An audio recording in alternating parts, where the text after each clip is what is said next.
What's up, people? Punch here. In this week's video, I want to talk to you a little bit about Draft of Darkness and my 50 hours plus of playtime on it. Going into some of the lore, they talk about in the New World Notes the inception of the organization and how the darkness came to be, which is a weapon, or rather technology, that was created by the organization. And essentially, the darkness is something that is used to bring back the dead, be able to revive people in cryostasis, and being able to make people or the dead into robots that would go off and do different things like be assassinations or even go off and do dignitaries in other parts of the world. So that is kind of essentially what happened, except they talk about the assassinations and the wars that happened before the organization was a thing, and then they go off and try to make the world a better place, which sadly is not the case, because when the government organizations are together, you have obviously rebellion and resistances against it. So the resistance actually came to be, which is part of like something Cyan and Mona were a part of, which is two people you'll meet later, and then you have to go off and destroy or capture the darkness itself. And then you have the other characters in the game like Jake, Echo Point, Kara, Reen, Pavel, Ivan, and some of these other ones that have their own different stories. But for right now, I'm going to show off mainly the default character, which is Jake. And then when you go and play the game, after every run, if you do specific events, they will unlock here in the unlock chart. Like I found the scavenger, the hospital discovered. I didn't find anything for Mona and Cyan yet because I have to go find the scientist that's currently trapped in the hospital room. And then they have the archive of the different cards you see here. In Draft of Darkness, essentially combat is used as initiatives, like you would play Final Fantasy. After the initiative goes off, you're able to have your turn. When you go into the world of Draft of Darkness before combat, you have your different characters on the left-hand side of the screen. You have the items above, like pills, alcohol such as vodka, flares that allow you to go and light up places, so if anything has stealth, it's revealed. If you have matches, they could actually burn the units that you are in combat. Then you have the different other items such as trophies, rares, and I think the other ones are uncommon or quest items, such as the Puppet Master's Box, shapeless key that allows you to open the door, the exit door, without fighting the boss. And then you have the different resources. On the left-hand side, you have currency that are different ones. You have like a box that is for the rare goods, and then you have the normal currency, which is just credits. After that, you have the different amount of resources that are used per character. For example, the bullets are blue, the yellow is batteries, the green is chemicals, the red is fuel, the dark kind of purple is, I think, dark energy, and then after that is the bullets for the crossbow. Each character has their own kind of unique weapon. Jake has a gun and a flashlight to where he uses batteries to do light damage, and then bullets to shoot his gun. Reen has fuel to use her chainsaw. The chemicals are used for the chemical sprayer or nurse, while Ivan uses a dark cannon that uses dark energy in order to fire it. Every single time you use a different character, they have their own signature weapon and their own different cards to use. Without those resources, you cannot activate it unless you converse it into weak, and I'll show you in combat when we get into an actual encounter. But this is mainly the walking around / exploration point of the game. You can go around and fight enemies, fight elites and bosses, and then you have these weird type of events to where you help a little robot get a USB stick, being able to find the fleshy TV to where it makes you a mask or a headset, then being able to find survivors to join your party, which you can have a total of 4, but you can only have 3 in combat. So when one of your characters, let's say Nakamura, my mascot, that's the bunny rabbit guy, gets taken out, he is then gone forever. But the backup to the 4th party member can be summoned into the actual play, and then he becomes my 3rd. So that's how that kind of works with the party system. In combat, you have your cards on the bottom, you have try to flee and end turn on the right. On the left-hand side, you have 2 other modes as well. You have swap alternative weapon, which allows you to change your different guns if you can't go on your offhand. And then you have conservation mode, which essentially takes all the cards and make them weaker, but you do not waste any of the resources above besides energy on your character, which a lot of them have like 10 or 11 to use. Then, underneath the character themselves, you have health, that's red, green, that's the amount of energy you could use, and yellow, which is the initiative. When it goes all the way up to the top, that's when you can go. Another way you can tell when you're about to go before somebody else is the top right side of the screen where it says hospital. Then it shows the time. the future initiative window, which shows who goes first and then who goes next.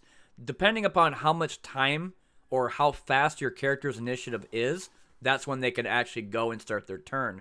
When their turn is actually active, they will have their own signature skills, cards, weapons, and whatever else they could do. For example, Mascot Nakamura has a shield and a flashlight that does a lot of photophobia and light attacks using batteries. Then in the middle is the nurse that does a lot of healing and support skills. And then finally, you have Jake, which is the guy that has the purple hat, the purple coat, the gun, the flashlight. He could also do light attacks with batteries, but can also shoot his gun using bullets. Like I said earlier, when it comes down to conservation mode, you're going to be using weaker cards against these enemies that you fight that do take a little bit longer, as opposed to the normal cards that would be even more damaging, like Reen, for example, uses Chainsaw Bite that does 3 attacks at once, or you have Sunburn that does 30 or more light damage, and then they have their own types of resistances, like I think the main 4 is Physical, Light, Poison, and Darkness, and you also can have equipment you could put on your characters. However, if Jake, the main character, does die, the entire run is over. Anybody else that's in your party perishes, you could just get more people to join you. Different survivors from different areas that are, I think, the main 4, which is residence, streets, factory, and hospital. And when you get past hospital, the game is over and you succeeded, ending the run and going off with whatever events that you discovered, whether it be helping the little robot, helping the beggar, talking to the soldier that was part of the organization that defected.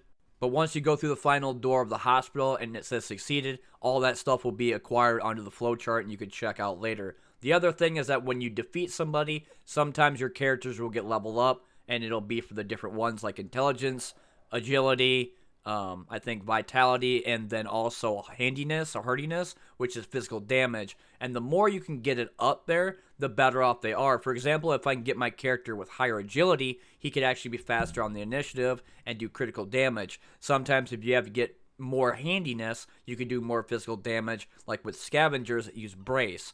Brace is another mechanic altogether for all these other characters, which you need in order to do these specific attacks, like Child's Play or a Swiss Army knife, and they do a lot of damage. If you can get enough brace up there, I'd say about 30 or 35, you could do probably about one hit any character that's like 50 HP or under. Then you have the other characters like the Mascot that do light damage and use their shield bash and knock their initiative back 10 or 20%.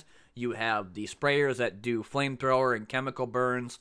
And then, of course, the other characters like the security officers that fire upon people, or even have the main characters like Echo Point that allows you to use all the weapons in the game when you unlock him. But I think he's the final character in the game, and I don't know what his actual unlock is. The other thing is that there's a store in the game called the Merchant that you can go and sell all your stuff.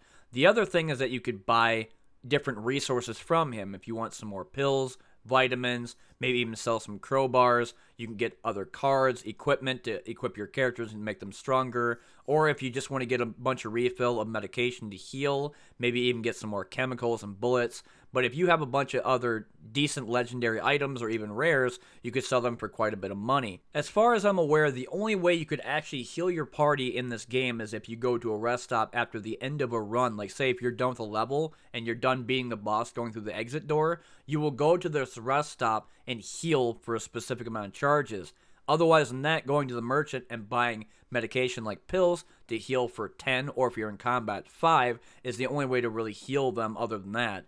Earlier I talked about the equipment changes, and this is actually what the screen looks like. You have your hat, your torso, your hands, and then your pants. And then after that you have your main hand weapon, the alternative, and your offhand. The offhand weapons are kind of weird because sometimes if you try to equip like a knife to the nurse, you could have knife and a syringe, meaning that I could use the cards for both the knife and the syringe at the same time rather than having to switch in between them, like if I had to go back to my alternate weapon. Same thing for Jake with his gun and his flashlight. He could use both in his deck as long as the cards are there. Sometimes equipment will give you cards slotted inside there, so if you have like maybe a hat that gives you dodge, that card will stay with you until you unequip that item.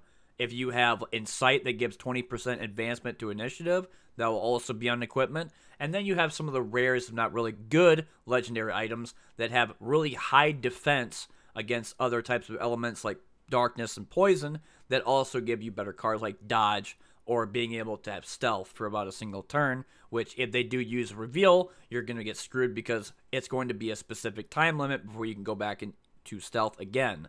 So make sure when you go to the merchant that you have to refill all the different types of resources needed for the specific characters and not buy the stuff that you don't need if those specific characters do not have the resources to use. For example, I bought fuel thinking that somebody would use it, but none of them did, and then I realized it was because the character that had used fuel was not even in my party. Then again, getting into some of these other fights with these bosses, like the old patient, has 2 rotten sentries. And these things are annoying as hell because their initiative is very fast, and they can do something called Saw, to where they give you bleed and cripple, and then they can attack you 3 times in a row, which they normally go for my nurse for some reason.